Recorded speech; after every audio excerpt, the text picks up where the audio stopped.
Հանգիստ ապրել հնարավոր չի, այս պայմաններում ուղղակի հնարավոր չի։ Ակամայից հարց առաջանում, ամեն ինչ էլ ունեք, ինչ է քիթները կողմ,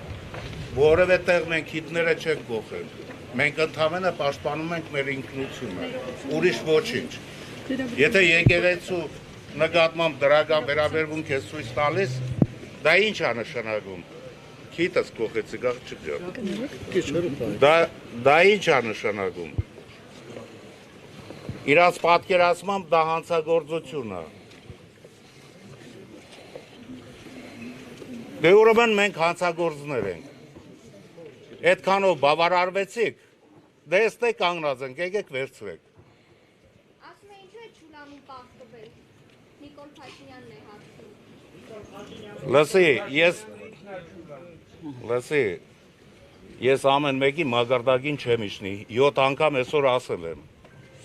Բայց այդ ամեն մեկն է որոշում հիմա այս երկրում ինչ որտեղ եւ երբ տեղի ունենա։ Ես ասացի այն, ինչը ուզում էի ասեի։ Մնացածը ինչպես մեծերից մեկը ասել է հաջորդ դասին։